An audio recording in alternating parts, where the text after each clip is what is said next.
আসসালামু আলাইকুম। আজকে আমরা যে সমস্যাটা নিয়ে কথা বলবো সেটা হচ্ছে প্রোফাইল হ্যাজ সাম ইস্যু। এই ইস্যুটা প্রায় সবারই আসতেছে। ইদানিং যে হারে কন্টেন্ট দিতেছে ঠিক সেম হারে সবাইকে প্রোফাইল হ্যাজ সাম ইস্যু দিতেছে। তো চলুন ইস্যুটা কেমন করে দূর করতে হয় আমরা শিখে নেই। প্রোফাইল হ্যাজ সাম ইস্যু নিচে ভিউ ডিটেলস, প্রথম ভিউ ডিটেলস এর মধ্যে আমাদের ক্লিক করতে হবে।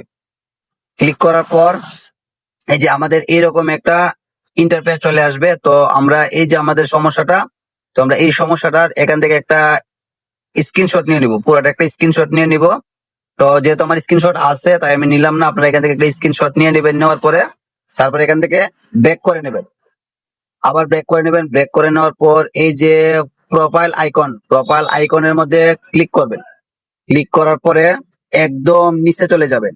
এই যে নিচে এখানে যে সাপোর্ট আছে, সাপোর্টের মধ্যে ক্লিক করতে হবে।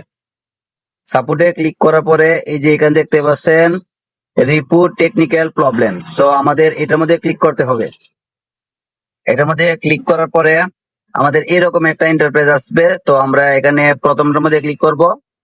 এই যে ক্লিক করার পরে এই যে তখন এরকম একটা লিস্টই চলে আসবে। তো যার যেখানে সমস্যা সে ওইখানে ক্লিক করবেন। যে আমার যেহেতু প্রোফাইলে সমস্যা, আমি প্রোফাইলে ক্লিক করব। কারো যদি পেজে সমস্যা হয় তাহলে সে পেজে ক্লিক করবেন। তো আমার যেহেতু প্রোফাইলে এই ইস্যুটা আসছে তাই আমি এখন প্রোফাইলের মধ্যে ক্লিক করব। প্রোফাইলের মধ্যে আমি ক্লিক করব। ক্লিক করার পরে এরকম যখন একটা ইন্টারফেস আসবে তো তখন আমরা কি করব, এখানে কিছুক্ষণ আগে আমরা যে একটা স্ক্রিনশট নিয়ে রাখছিলাম, তো এখানে স্ক্রিনশটটা আমরা শো করব। এই যে স্ক্রিনশটটা এখান থেকে আমরা এই যে স্ক্রিনশটটা দিয়ে দেবো। দিয়ে দেওয়ার পরে এইখানে যে একটা ঘর আছে ওইটাকে কিছু একটা লিখতে হবে। সো কি লিখবো সেটা অবশ্যই আমি আমার কমেন্ট বক্সে দিয়ে দেবো। তো আমার যেহেতু লেখাটা কপি করা আছে তাই আমি এখান থেকে লেখাটা দিয়ে দিলাম। এই যে আমি লেখাটা অলরেডি সবটা লেখা দিয়ে দিলাম। তো আপনারা অবশ্যই আমার কমেন্ট বক্স থেকে লেখাটা নিয়ে নেবেন। লেখাটা পেস্ট করার পরে আর পিকচারটা যেহেতু দিয়ে দিলাম, এখন ওই যে এখানে একটা আইকন আছে, এই আইকনটার মধ্যে আপনি ক্লিক করবেন। সো ক্লিক করার পরে কিছুক্ষণ একটু লোডিং টানবে। কিছুক্ষণ লোডিং টানার পরে আমাদের সাকসেসটা চলে আসবে।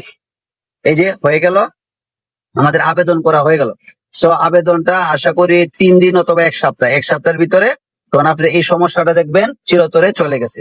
ভিডিওটা ভালো লাগলে অবশ্যই একটা লাইক একটা শেয়ার করে দেবেন। ধন্যবাদ।